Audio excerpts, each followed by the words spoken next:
My life began in North Carolina. My father moved our family to New Haven when I was 7 years old. My mother, six sisters, and I had no say in the matter. Our family lived in the poorest neighborhoods of New Haven. Food was scarce, and housing was uncertain. Going to school seemed meaningless to me throughout my young life. Both of my parents were alcoholics, and my father used to beat me when he came home after a night of drinking. Although I now think that he really loved me deep down inside, he did not know how to show that to me. When he suddenly picked up and left when I was 11 years old, I was happy to see him go, even though, even though I knew that I would have to be the only male in the family. Life in the hood was as bad as you can imagine. While still a teenager, I saw people murdered before my own eyes. I got drawn into fights I'd never started. When I was 12 years old, the three-family house we lived in on Arch Street was torched in the middle of the night by arsonists hired by our landlord. As the floors collapsed in flames around me, I threw my younger sisters one by one out of the burning second-floor window into the arms of our neighbors. To this day, I can't forget the scream of Clarence, the man on the top floor, as the flames caught up with her. Terrified, I fled to a nearby cemetery and spent the night hiding among the tombstones. The next day, I was discovered by someone who recognized my picture as one of the people's missing on a TV news show and turned me in. I went to Lee High School, discovered that I had record-breaking skills at basketball. Some of those records still stands today. That earned me some respect and eventually got me admitted into UNLV on a basketball scholarship. Life seemed to give me a break for a while. But that didn't last long. While at college, I was summoned home to be told that my daughter, the youngest of my 5 girls, had died tragically in her crib, the result of a rat bite. That was the last straw. I went to pieces quickly after that and began a downward spiral. I hated my family and wanted to flee again. Eventually, I began an 8.5-year period of homelessness that found me living under the bleachers at Bowenfield, living among the skunks and raccoons. I learned the cafeteria menus and knew what to expect in the school dumpsters. Did you know that every day at 9 a.m. Dunkin' Donuts on Willie Avenue throw out several bags of old donuts?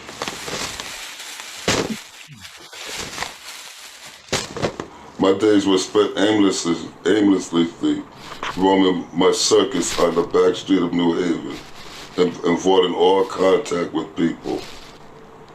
No matter how bad you think being homeless is, I'm here to tell you that it's much worse than you could ever dream. I didn't feel like I was a part of this world. I was a shattered, empty man. I lived in the clothes on my back, washing them in the river when I could. I lost all touch with my family and friends. It was as if my mother, my 4 surviving sisters, and my 4 remaining daughters had disappeared from my life, along with everyone else who meant anything to me. Although religion and faith were never mentioned in my childhood, I began a long period of wrestling with God. I don't think you could describe my conversation with God as prayers. They were more like arguments. How could you do this to me? I used to ask. Why am I still here? I wanted to know, why don't you take me now and end this pain? I begged. God and I argued a lot. I wanted to die. But God had other plans for me.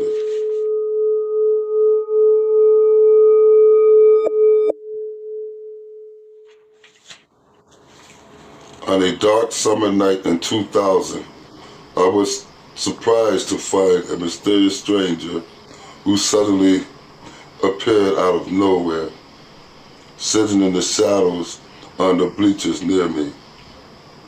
While I could not see his face plainly, he was dressed in layers, like a homeless person. He looked a lot like I did. We talked for a few minutes. He called me by name and listened to my complaining, nodding his head. Then he told me not to worry, that everything was going to be all right. I turned away for a few moments. When I looked back, he was gone. Concerned for my safety, I searched all over for him, but he had vanished. When the sun came up the next morning, I found a $20 bill where he had been sitting. A few days later, I took a detour down a New Haven residential street that I always avoided. I saw someone watering his lawn ahead of me. As I walked by, I slowed down. Then I stopped. He turned around and we stared at each other. I asked him in altered words, "Do you have a bar of soap?"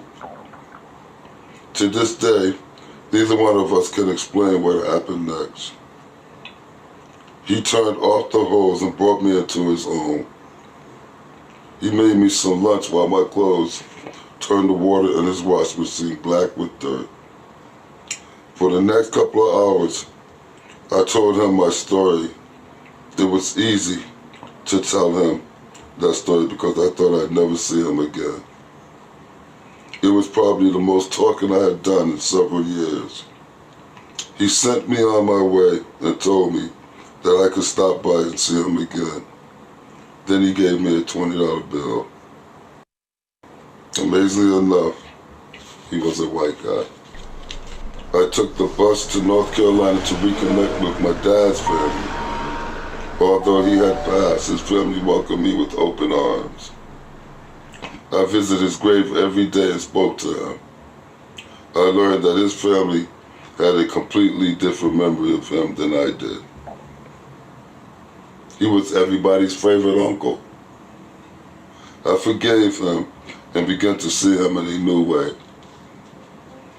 Back in New Haven, I reconnected with my own family. I got to know my nephews and nieces, and I came into my daughter's lives again. We now spend the family holidays together, laughing, talking about the past. I set up a basketball league for hundreds of kids in the projects, and I coordinate after-school activities to keep them off the street. God found me, even when I wasn't looking for him. Hallelujah. As we walk together, let me tell you that God loves his children, all of us, more than we could ever know.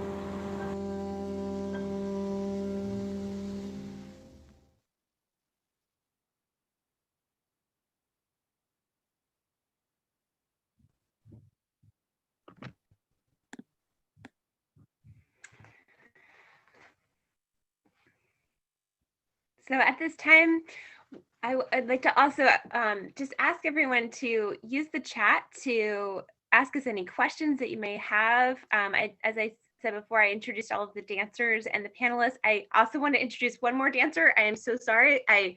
One of our dancers, company artists that's with us today is Alexis Nale, and she will be waving in her screen too. We just would love to talk about the work with you and the process that and putting this together. It's only been about 3 weeks that we've been working on it, and we were so grateful to Mr. James to give us this amazing, beautiful story. So please use the chat and we will read off your questions and answer them for you.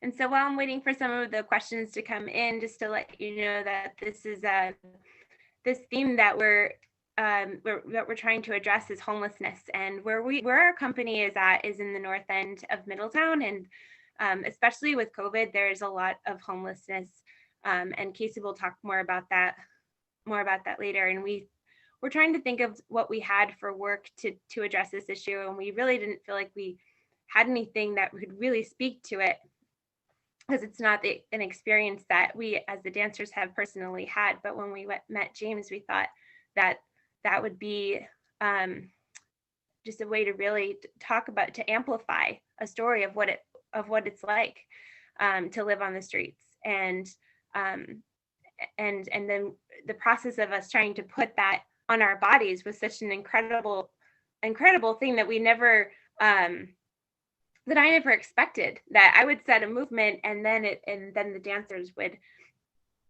really add their own movement into it as well. And I think that they were sort of just reacting to the story as well as what the movement was.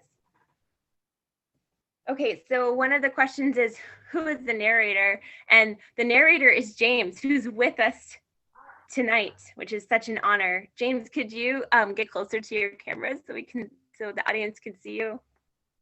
All right, how's that? That's great. That's good. James works with us, and he's the security guard we have a school as well, and so he works with us, and that's how we got to know each other.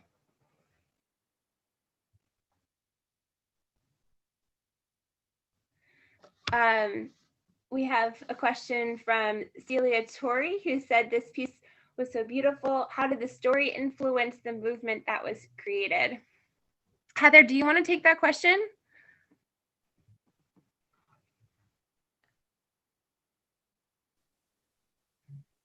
Yeah, so the story, how it influenced the movement, it was very much a really organic process. Elisa came in, we had heard James speak this story through a devotions one day, and so we felt that the emotions of it firsthand, and through hearing that, we were able to take that into the piece, and Elisa choreographed movement. And so when we did, her movement was inspired by his story. And so then when we started to do it ourselves, she allowed us this moment of to say, hey, what would this story look like on you? So then we each got to express kind of the empathy that we felt of, I'm hearing the story and I'm feeling the story and I'm expressing this movement. And so we got to add our own little movements into it. And then Elisa would put those together, and we put it together in kind of a remix of like his story, her movement, and then our story and our movement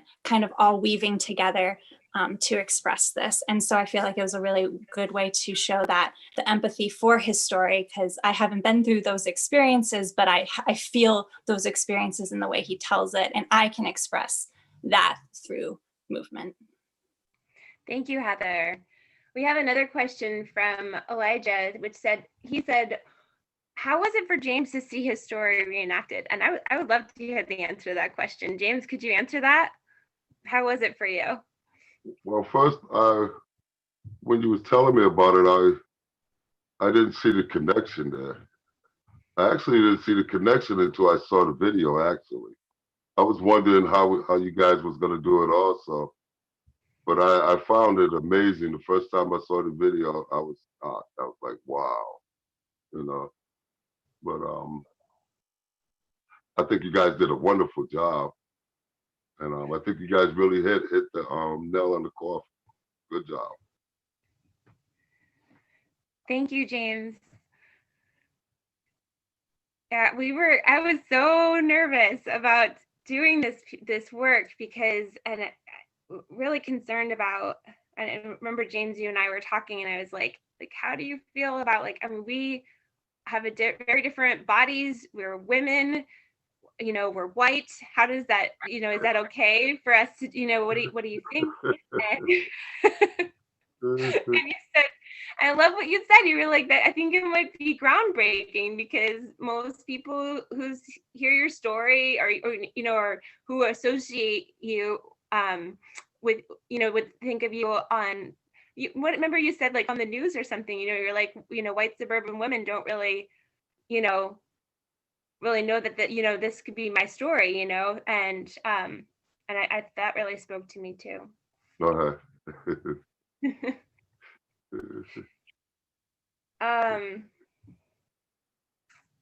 Let's see. Oh, we have another question that said, what was the revelation that each of you experienced while working on this piece? Alexis, do you want to take that question?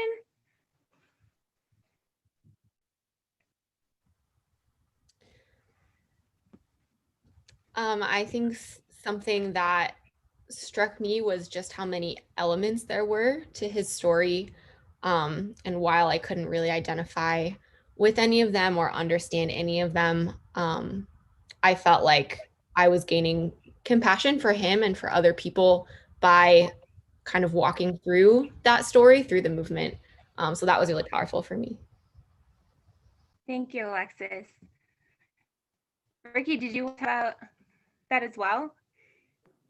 Yes, well said, Alexis. And I think I experienced similar in the fact of feeling like I got to walk in your shoes in some regard, James. Again, we don't, I can only experience so much, and my understanding can only be so, so vast in this little sense. But getting to, I guess, relate to you, not only in hearing you talk to us in person, and not just like, okay, this is what I've written, but here's more behind each of this. Here's how people reacted, or here's, more depth to the story. There was such emotion in there that Heather touched on, that it struck me when you first spoke, and then also in in walking through this and trying to articulate that in a physical sense with dance specifically, it just really opened my eyes to more, I don't know, feeling like I could really relate to a lot of things that I've never experienced before. And I think that really comes from you, James, being willing to share so much of this and have that open conversation and allow us to struggle to understand. But it's really, we've tried to study different things from like a academic sense of like, okay, what is homelessness in that sense? But this really brought such a depth to, okay, who are people? There's people involved, and like how am I a person? And it's person to person. And I think that connection, even in just like the daily life, walking in Middletown here, and just being able to really, I don't know, see such beauty and such strength in people I don't necessarily know, because I've gotten to a taste of your story, and not from that sense of like, this is, an academic understanding of it, but this is the real humanity in it. And so thank you for letting us just articulate this and start to understand and start to connect with you in a new way. Thanks, Ricky. And Abby Jackson has a great question as well here. She says, wonderful to see everyone dance with such a powerful message. Has this movement impacted the dancers' outlook on homelessness, urban life in a new way? And Sasha, I'm just going to throw that question to you. And there's some other comments on the music or the sounds behind the narration. And Sasha actually was the sound engineer behind that. She went around town where our company is. We're in this urban area, and she gathered sounds on her iPhone and then even created some of them, like the drums she created in different musical elements that you've heard. Sasha, go ahead. Yeah, so I had a lot of fun creating the sounds for this piece. Basically, the original piece of sound was just his raw voice. There was nothing else. And so any background sounds like the cars driving or the piano notes or like the bells, things like that, I created. And I don't have like formal experience working with sound software. So it was a lot of coming up with things as you go along. I had a picture in my head of things I wanted. So then it was just a matter of turning my brain waves into sound waves. And so there was a lot of fun processes on that. some sounds that I want to highlight that I think are meaningful are, there's one part where it's the part where the dancers, you'll see the work again, and so keep a lookout for this moment, but they do like this moment, and it's this like inhale almost sound that I made from taking the sound of like a singing bowl dong and reversing it. I always associate like the singing bowl dong with like peace and meditation, and like you hear it during yoga class and things like that. And so I reversed it because I'm like, this is a moment of his story where there's the opposite of peace. It's very much a struggle. It's very much inner turmoil. It's the part where he talks about arguing with God. And so I just thought that was an interesting, like, reverse effect of a sound, you know, we might always associate in one way. And then another part is the part where the second dancer comes out and he's talking about living in the hood and things like that. There's a police siren and it just stops abruptly. And I did that purposely because normally when we hear sirens on the street, they start, they come to us, they climax, and then they fade out as they drive away. You only ever hear it stopped abruptly if it stops in front of you. And so that's a very jarring moment, and usually happens during a very jarring time, like you're at a crime scene. And so I was trying to create some of that like abruptness and tension almost through the sound. So that's just a little bit about that. And then the question was, how has this changed our outlook on like the homelessness and urban life? I think for me, specifically, trying to express and experience urban life through sound was a really interesting process because, again, it really prompted me to kind of like hone in on specifics and details of urban life. Like, how can I express this? What very small, subtle things can I get across? For example, the like feeling of being at a crime scene, or the feeling of having tension, or the sound of like being outside and hearing the crickets. And so I think it really, we like urban life, there's a lot of stimulation at all times, sounds, smells, all that stuff. And so in the process of making the soundscape for this, I really had to hone in on details and focus in on like the essence of what it feels like to like live in a city or just be in a city. Thank you, Sasha. That's awesome. Now I'm going to transition us to one of our panelist speakers, Casey Harding, who is the director of at the Center of Key Populations here at the Community Health Center in Middletown. Casey? Hi, everyone. Well, Elisa, I think you're going to have to like hang on to your staff because I think Sasha and James have a potential for Hollywood fame. That is just amazing.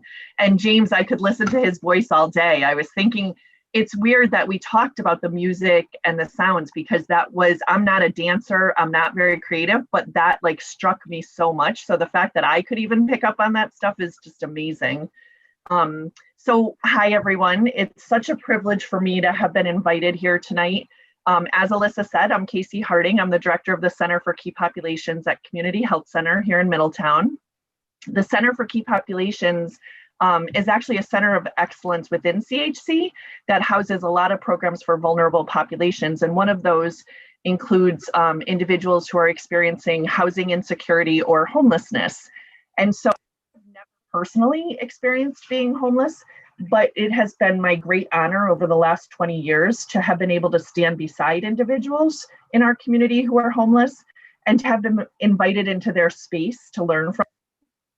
And so especially at this time of year, I think there's a little bit, two ways, there's a little bit more focus and a little bit less focus. And I think particularly around the holidays, people think everyone else is doing it. You're hearing a lot about Toys for Tots on the news, and it's easy to kind of get complacent and think that everything is taken care of or that there'll be another time for that. And it's actually the highest rate of evictions, the highest rate of losing housing, All of those things are where people fall through the cracks, and a lot of that happens at the holidays. It's also a really hard time mentally for people to, there's a lot of trauma. And so it actually is a great time to kind of be thoughtful. I took the opportunity to talk to some of our patients and our clients this week, while I was leading up to this, and talk to them as those who have lived in homelessness or with housing insecurity. And it was really interesting to me what their focus that they would want to be. And I would encourage us maybe at some point to have some of them come and talk at one of these. But the first thing they said is that we live in a system, in a society that has stacked the deck against homeless individuals. It is so hard to come back from being homeless.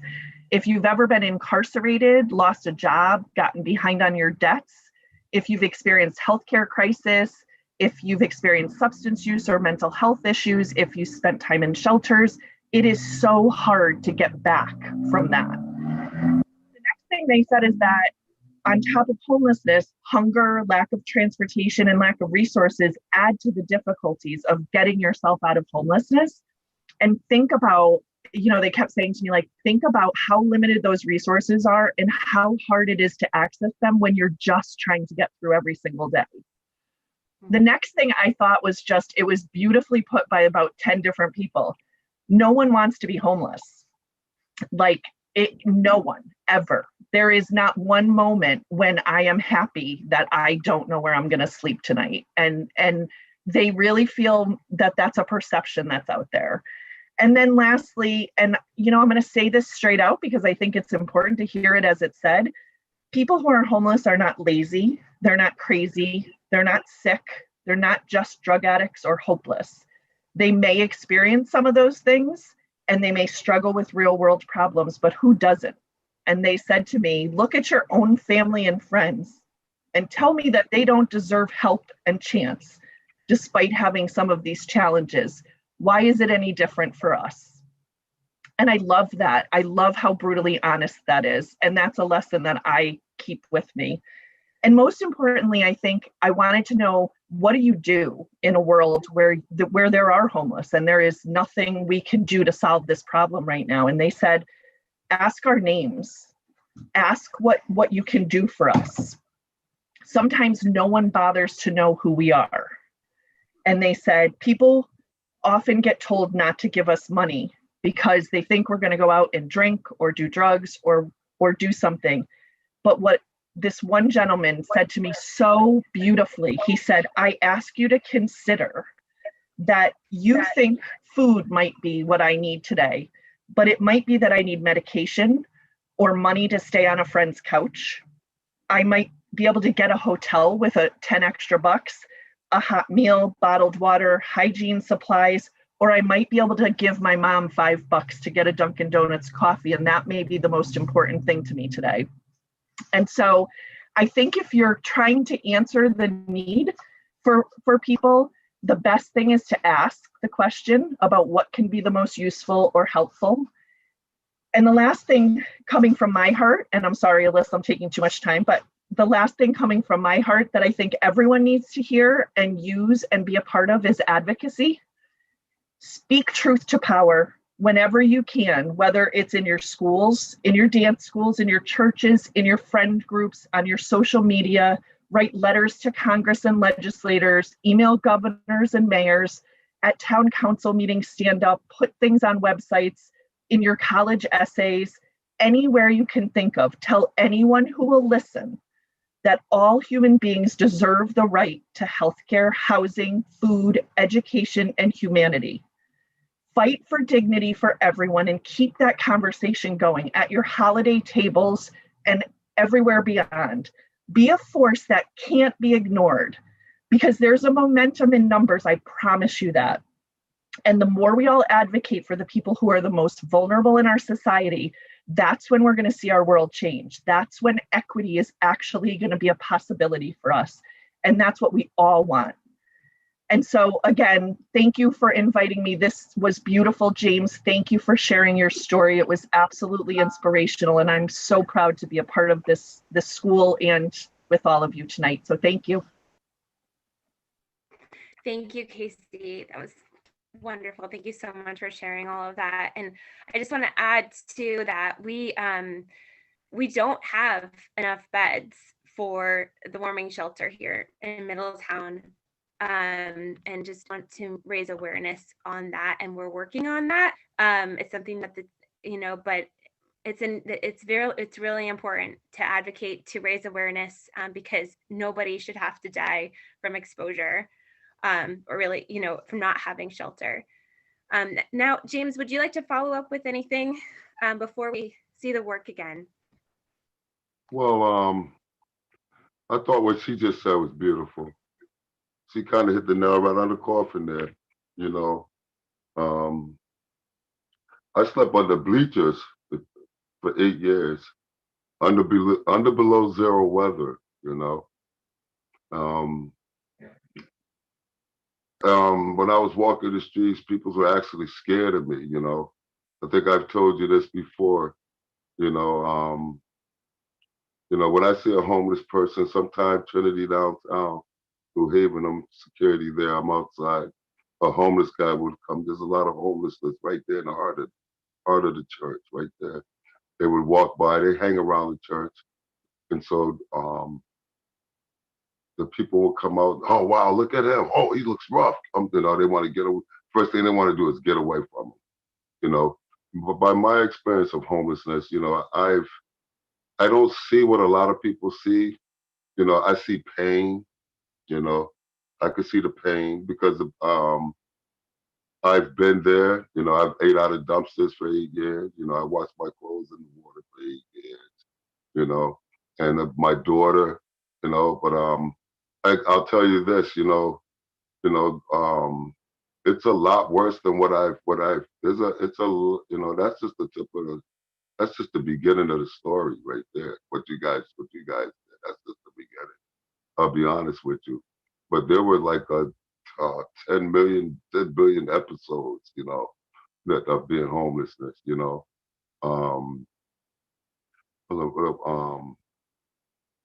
don't think that, well, I'm gonna jump the gun here, today when at Trinity downtown, I run a group there, Trinity Spiritual Fellowship Group. If you guys want to look it up on your phone, it's Trinity Spiritual Fellowship Group, New Haven, Connecticut, James Thomas,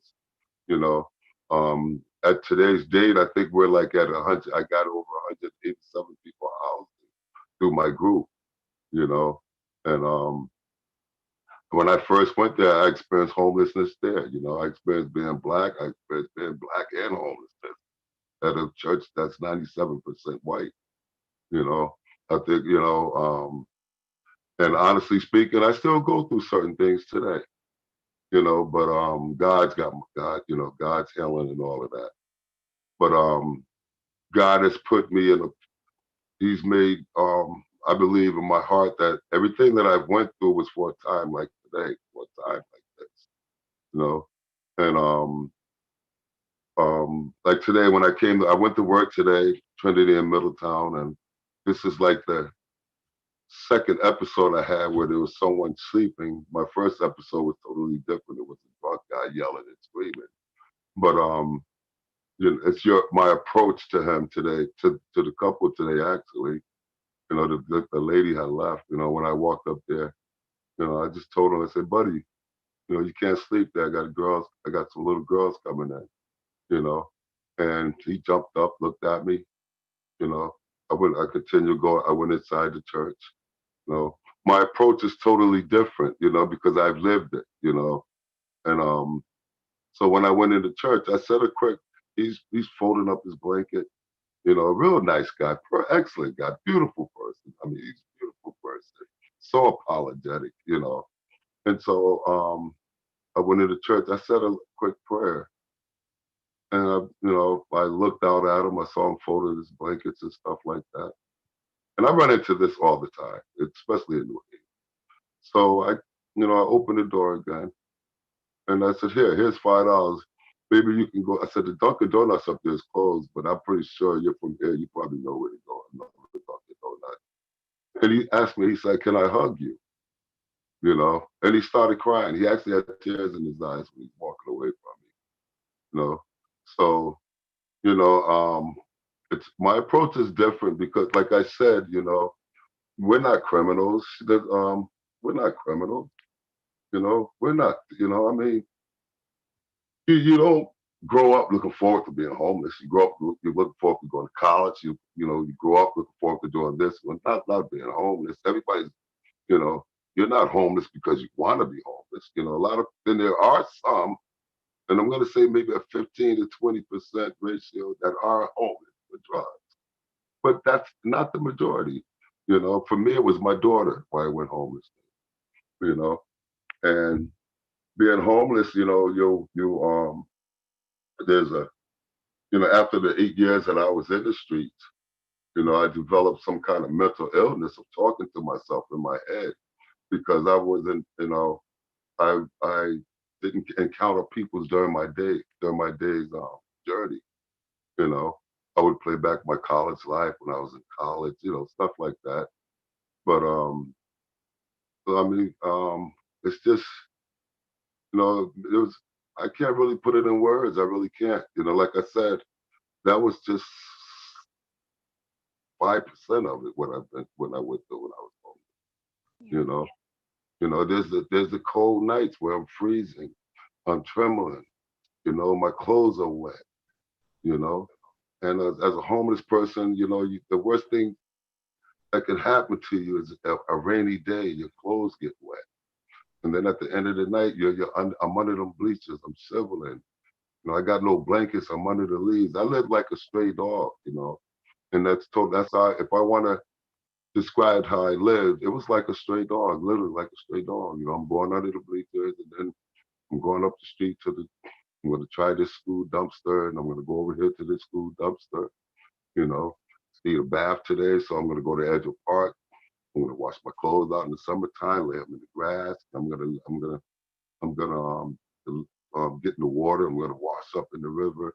You know, it's like a stray dog. You know, Yeah. and it's a, you know, I don't feel that anyone should have to live like that. I really don't. You know, even today, you know, at Trinity, people were telling me when the group started, no, you shouldn't do this, you shouldn't do that. You know, I just don't see what a lot of people see. I'm sorry, you know, because I actually lived it. You know, I mean, there was nights where, I mean, I can't really, you know, I honestly don't even know how I survived it, to be honest with you. You know, I really don't. 8 years, 8 years I've done that. You know, crying. You know, wishing I was dead. You know, at least if I die now, I don't have to go through this. And I actually, honestly speaking, I wanted to die. You know, I honestly wanted to die. You know, I did. I wanted to die. I had made a promise. I had made a promise that, you know what, this is the last winter. This is it. So, you know, I said, this is it. I'm not going to live this winter. I'm not going to do it anymore. You know, it's a lot of lonely nights. You know, you don't feel like anyone cares. No one cares. You know, and you know, I mean, it's just sad. Sometimes I I look back on my life, and you know, the only thing that I can say, I'm sorry for going so long, but the only thing that I can say is God prepared me for a time like today, what I'm doing today. Thank God. Thank you, James. So we're going to watch the work again, and we hope that now that you've heard all of this dialogue, that when you see it again, that it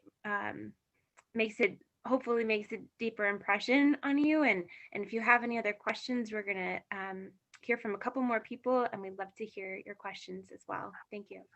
We're going to turn off our cameras and mute our microphones again.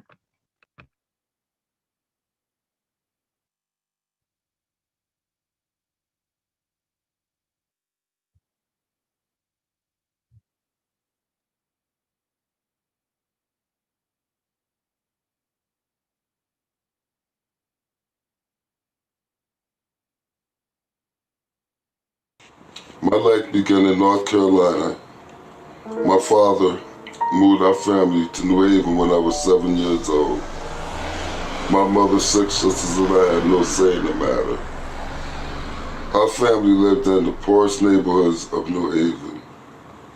Food was scarce, and housing was uncertain. Going to school seemed meaningless to me throughout my young life. Both of my parents were alcoholics, and my father used to beat me when he came home after a night of drinking. Although I now think that he really loved me deep down inside, he did not know how to show that to me. When he suddenly picked up and left when I was 11 years old, I was happy to see him go. Even though I knew that I would have to be the only male in the family. Life in the hood was as bad as you can imagine. While still a teenager, I saw people murdered before my own eyes. I got drawn into fights I'd never started. When I was 12 years old, the 3-family house we lived in on Arch Street was torched in the middle of the night by arsonists hired by our landlord. As the floors collapsed in flames around me, I threw my younger sisters one by one out of the burning second-floor window into the arms of our neighbors. To this day, I can't forget the scream of Clarence, the man on the top floor, as the flames caught up with her. Terrified, I fled to a nearby cemetery and spent the night hiding among the tombstones. The next day, I was discovered by someone who recognized my picture as one of the people's missing on a TV news show and turned me in. I went to Lee High School, discovered that I had record-breaking skills at basketball. Some of those records still stands today. That earned me some respect and eventually got me admitted into UNLV on a basketball scholarship. Life seemed to give me a break for a while. But that didn't last long. While at college, I was summoned home to be told that my daughter, the youngest of my 5 girls, had died tragically in her crib, the result of a rat bite. That was the last straw. I went to pieces quickly after that and began a downward spiral. I hated my family and wanted to flee again. Eventually, I began an 8.5-year period of homelessness that found me living under the bleachers at Bowenfield, living among the skunks and raccoons. I learned the cafeteria menus and knew what to expect in the school dumpsters. Did you know that every day at 9 a.m., Dunkin' Donuts on Willie Avenue throw out several bags of old donuts?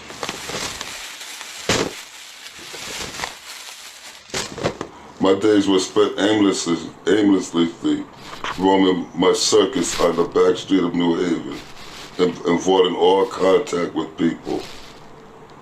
No matter how bad you think being homeless is, I'm here to tell you that it's much worse than you could ever dream. I didn't feel like I was a part of this world. I was a shattered, empty man. I lived in the clothes on my back, washing them in the river when I could. I lost all touch with my family and friends.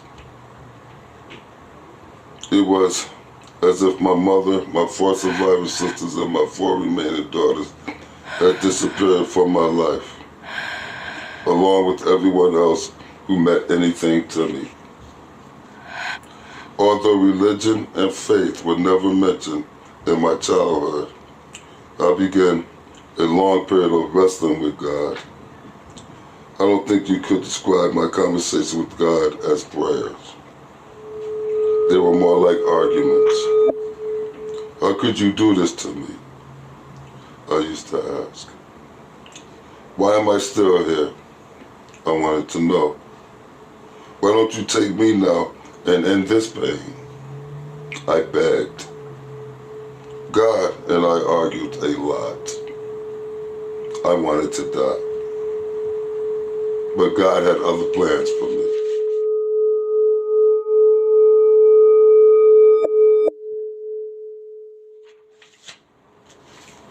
On a dark summer night in 2000, I was surprised to find a mysterious stranger who suddenly appeared out of nowhere, sitting in the shadows on the bleachers near me. While I could not see his face plainly, he was dressed in layers, like a homeless person. He looked a lot like I did. We talked for a few minutes. He called me by name and listened to my complaining, nodding his head. Then he told me not to worry, that everything was going to be all right. I turned away for a few moments. When I looked back, he was gone. Concerned for my safety, I searched all over for him, but he had vanished. When the sun came up the next morning, I found a $20 bill where he had been sitting. A few days later, I took a detour down a New Haven residential street that I always avoided. I saw someone watering his lawn ahead of me. As I walked by, I slowed down. Then I stopped. He turned around and we stared at each other. I asked him in altered words, "Do you have a bar of soap?" To this day, neither one of us can explain what happened next. He turned off the hose and brought me into his home. He made me some lunch while my clothes turned the water in his washing machine black with dirt. For the next couple of hours, I told him my story. It was easy to tell him that story because I thought I'd never see him again. It was probably the most talking I had done in several years. He sent me on my way and told me that I could stop by and see him again. Then he gave me a $20 bill. Amazingly enough, he was a white guy. I took the bus to North Carolina to reconnect with my dad's family. Although he had passed, his family welcomed me with open arms. I visited his grave every day and spoke to him. I learned that his family had a completely different memory of him than I did. He was everybody's favorite uncle. I forgave him and began to see him in a new way. Back in New Haven, I reconnected with my own family.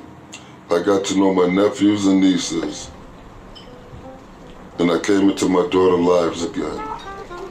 We now spend the family holidays together, laughing, talking about the past. I set up a basketball league for hundreds of kids in the projects, and I coordinate after-school activities to keep them off the street. God found me, even when I wasn't looking for him. Hallelujah. As we walk together, let me tell you that God loves his children, all of us, more than we could ever know.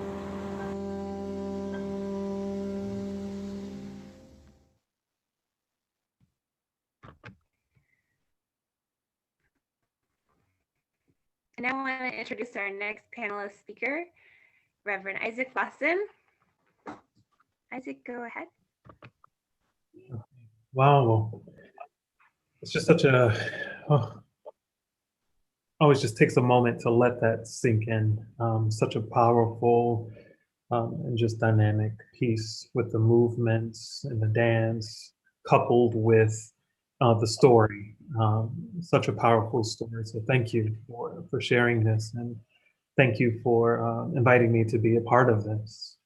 Again, my name is Reverend Isaac Lawson, and I'm the Associate Pastor at Emmanuel Congregational Church, as well as the Communications Associate for the Center for Leadership and Justice, also in Hartford, Connecticut. Emmanuel is an LGBTQ, open and affirming, eco-friendly, anti-racist congregation with the mission to love and work for justice. Earlier this year, Emmanuel was one of a handful of churches in Hartford that opened up our space as a temporary makeshift shelter for homeless families. Each night, a church would take a turn hosting the families in their space and providing them with a meal. Emmanuel lay leaders made sure that Emmanuel was a welcoming and safe place for families. And we had a long list of volunteers who provided nutritious meals. While I was extremely proud of Emmanuelites for opening up our church and their hearts so widely, it was also heartbreaking to see families, parents with children as young as a week old, lugging their children and their belongings from church to church, from one night to the next, amidst New England winter. Hartford Shelter at the time was just overwhelmed and simply couldn't keep up with the demand.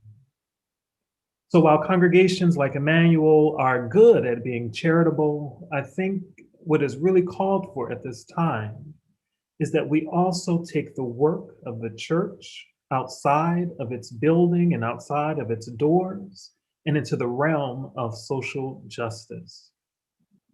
Last year, the Center for Leadership and Justice launched the Greater Hartford Interfaith Action Alliance, also known as GIA.